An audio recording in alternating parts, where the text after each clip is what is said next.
இப்போ இருக்கிற அபாயகரமான சூழ்நிலை நினச்சி கவலைப்படாதீங்க. நாம் சேஃப் ஜோனில் தான் இருக்கிறோம். நீங்கள் யாரும் பதற்றத்தை கிரியேட் பண்ணாதீங்க. நீங்கள் போய் பெட்ரோல் பங்கில் பல்காக வாங்குறது, மளிகை கடையில் பல்காக வாங்குறது, இப்படியெல்லாம் பண்ணிங்கன்னா இது வந்து கள்ள சந்தைக்கு வழிவகுக்கும். அப்போ இந்த பொருளுக்குள்ள இவ்வளோ டிமாண்ட் இருக்கா, இன்றைக்கி விற்க வேண்டாம், கடை ஒரு 4 நாள் மூடுங்க, 5ஆவது நாள் 1000 ரூபா கேஸு 1500 ரூபாய்க்கு விற்றுருங்க அப்படின்னா பாதிக்கு லாபம் இருக்குது.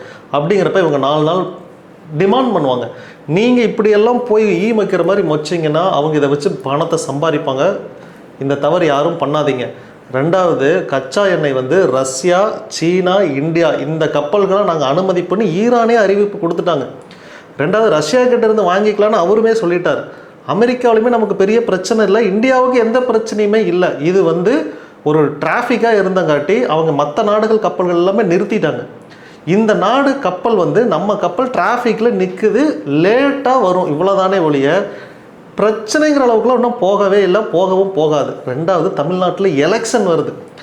நமக்கு இருக்கிற பிரச்சனை ஆளுங்கட்சிக்கு எப்படி இருக்குன்னு நீங்கள் நினச்சி பாருங்கள். அவங்க இந்நேரம் ஐஏஎஸ் ஐபிஎஸ் வச்சு அவங்களாம் இந்நேரம் மீட்டிங் போட்டிருப்பாங்க.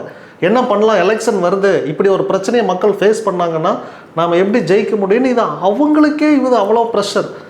உங்களை நினச்சி, குடும்பத்தை நினச்சி நீங்கள் கவலைப்படுறத விட அவங்க நாட்டை நினச்சி எப்படி பண்ணுவாங்கன்னு நினச்சி பாருங்கள். அதை தீர்க்கறதுக்கான சொல்யூஷன் அவங்களே எடுத்துருவாங்க. எலெக்ஷன் தான் நமக்கு இருக்கிற பெரிய ப்ளஸ்ஸே. மே மாதம் 10ஆம் தேதின்னு இப்போதைக்கு சொல்லியிருக்காங்க. ஒருவேளை முன்கூட்டி எலெக்ஷனை தூக்கி வச்சிடலாம். இது நடக்கிறதுக்கு கூட ப்ராபபிலிட்டி இருக்குது. ஆக மொத்தம் எலெக்ஷன் வரங்காட்டி நீங்கள் எதை நினச்சி கவலைப்படாதீங்க. இந்த பொருளை வாங்கி ஸ்டோர் பண்ணாதீங்க. நார்மல் லைஃப் வாழுங்க. நமக்கு இங்கே ஒரு பிரச்சனையும் இல்லை. இதெல்லாம் நீங்கள் இப்படி பண்ணினீங்கன்னா நிச்சயமாக நீங்கள் தான் பிரச்சனையை க்ரியேட் பண்ண போகிறீங்க. அதனால் ஜஸ்ட் லீவ் இட், இக்னோர் பண்ணுங்கள். பதற்றமே இங்கே கிடையாது. எதை வேணால் நீங்கள் தள்ளி போடலைன்னா, இப்போ கல்யாணம் வச்சுருக்கேன், அதுக்கு ஒரு 20 லட்ச ரூபா செலவு பண்ணலான் இருக்குன்னா அதை தள்ளி போடுங்க. வீடு வாங்குகிறேன், பல்கை இன்வெஸ்ட்மெண்ட் பண்ணுறேன், ஒரு பிஸ்னஸ் ஸ்டார்ட் பண்ணுறேன், ஒரு 50 லட்ச ரூபாய்க்கு ஒரு மெஷினை இறக்குமதி பண்ணுறேன், இது எல்லாத்தையும் ஆகஸ்ட் மாதம் வரைக்கும் தள்ளி போடுங்க. போருங்கிறது அதிகபட்சம் ஒரு 2 மாதம் நடக்கக்கூடிய ஒரு நிகழ்வு, அவ்வளோதான். அதுக்கு மேலே அவங்ககிட்டையும் ஒன்றும் இருக்காது, இவங்ககிட்டையும் ஒன்றும் இருக்காது. இடையில நீங்கள் நல்லா இருக்கிற நம்ம நாட்டுக்கு மேலே ஒரு பிரச்சனையும் இல்லை. நீங்கள் ஏன் இவ்வளோ பணத்தை இங்கே விரயம் பண்ணுறீங்க? ஒன்றும் விரயம் பண்ணாதீங்க. நம்ம சேஃப் ஜோனில் இருக்கோம்.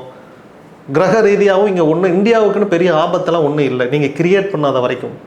நீங்கள்லாம் இப்படி பண்ணிங்கன்னா, போன தடவை லாக்டவுனில் நாம் அவதிப்பட்டோம், இந்த தடவை எல்லாருமே ஓப்பனில் இருப்போம்.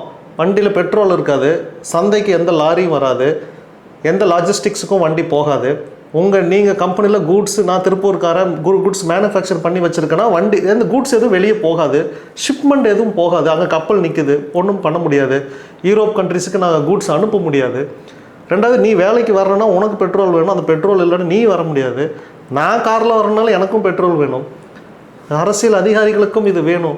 தமிழ்நாட்டுக்குள்ளே மட்டும் இந்த பிரச்சனை இல்லை, இது இந்தியாவுக்கே உண்டான பிரச்சனை. இப்போ சென்ட்ரல் கவர்மெண்ட் கண்டிப்பாக இதில் தலையீடு பண்ணி இந்த பிரச்சனையை தீர்த்து வச்சுருவாங்க. அதுக்கு நாம் பண்ண வேண்டியது அமைதியாக இருக்கிறது மட்டும்தான். இதை புரிஞ்சுக்கோங்க. நீங்கள் ஆனால் ஒன்று அத்தியாவசியம் வேறு, கள்ளச்சந்தையை உருவாக்குறது வேணும். இப்போ நான் குழந்தை வச்சுருக்கேன், என் குழந்தைக்கு பால் வேணும், ஒரு 2 லிட்டர் வாங்கி வைக்கலாம். 40 லிட்டர் வாங்கி வச்சேன்னா இது கள்ளச்சந்தையை உருவாக்கும். இவ்வளோதான் வித்தியாசம் நான் சொல்கிறேன். இதை புரிஞ்சுக்குங்க. டிமாண்ட் தயவு செஞ்சு கிரியேட் பண்ணிடாதீங்க. தங்கம் வச்சுருந்தீங்கன்னா சேல் பண்ணாதீங்க, வச்சுருங்க. ஒரே அக்கௌண்ட்டில் நீங்கள் ஒரு அதிகப்படியான கிராம் வச்சுருக்கீங்கன்னா ஸ்ப்ளிட் பண்ணி 4 அக்கௌண்ட்டில் வைங்க. இந்த போரெல்லாம் முடியும் போது உங்கள் பேங்க்லேயுமே இத்தனை கிராம் தான் இருக்கணும் அப்படின்னு சொல்லிட்டு கவர்மெண்ட்டே ரூல்ஸ் போட்டுருவாங்க. 100 கிராமுக்கு மேலே யார் பேர்லேயும் நகை இருக்கக்கூடாது. அப்படி இருந்துச்சுன்னா அப்படின்னு அவங்களே ரூல்ஸ் போடுவாங்க. அதனால் அதெல்லாமே ஸ்ப்ளிட் பண்ணி வச்சுருங்க. கோஆப்ரேட்டிவ் பேங்க்கில் வைக்கிறீங்கன்னா இன்னும் அங்கே சேஃப் ஜோன். கோஆப்ரேட்டிவ் பேங்க்கில் வைங்க. ஒரு பேரில் இருக்கிறத ஸ்ப்ளிட் பண்ணி 6 பேரில் வைங்க. உங்கள் பொருளை நீங்கள் காப்பாற்றிக்கிறதுக்கு என்ன பண்ணணுமோ அந்த முயற்சி எடுங்க. கையிருப்பு பணம் இருக்குதா, இன்வெஸ்ட்மெண்ட்டில் பண்ணாமல் சேமித்து வைங்க. பயங்கரமான ஹெவி இன்வெஸ்ட்மெண்ட்டை 6 மாதம் கழித்து தள்ளி வைங்க. 2 மாதத்தில் இந்த பிரச்சனை முடிஞ்சிடும். மற்ற நாடுகள் திவாலாகும், ஷேர் மார்க்கெட் திவாலாகும், கோல்டு ரேட்டுமே ஸ்பைக் ஆகிறதுக்குலாம் நிறையா வாய்ப்பு இருக்குது. உங்கள் தங்கம் தான் அடுத்து நிர்ணயிக்குமே. அடுத்த கவர்மெண்ட் யாருங்கிறத கோல்டு தான் இப்போ தீர்மானிக்க போகுது. அதனால் தங்கம் வச்சுருக்கவங்களும் இது ஒரு ஜாக்பாட்டான தருணம். இப்போ நீங்கள் இன்வெஸ்ட்மெண்ட்டும் பண்ணாதீங்க, அதுவும் சொல்லிட்டேன். இருக்கிறத காப்பாற்றிக்கோங்க. அதே மாதிரி தண்ணி, நான் சொன்ன மாதிரி தற்சார்பு வாழ்க்கைக்கு பழகுங்க. மாடு கண்ணெல்லாம் வச்சுருந்தீங்கன்னா ஏன்னா ஒரு 2 மாதத்துக்கு உசுரை மட்டும் கையில் பிடிச்சி தாக்கு பண்ணி வைங்க. இந்த பிரச்சனை 2 மாதத்தில் ஆஃப் ஆயிரும். ஏதோ பயப்படுறதுனால தான், நீங்கள் பயந்தீங்கன்னா தான் உங்கள் எண்ணங்கள் தான் இங்கே பிரதிபலிக்குமே. நீ பயந்தீங்கன்னா பக்கத்து வீட்டுக்காரன் பயப்படுவான்.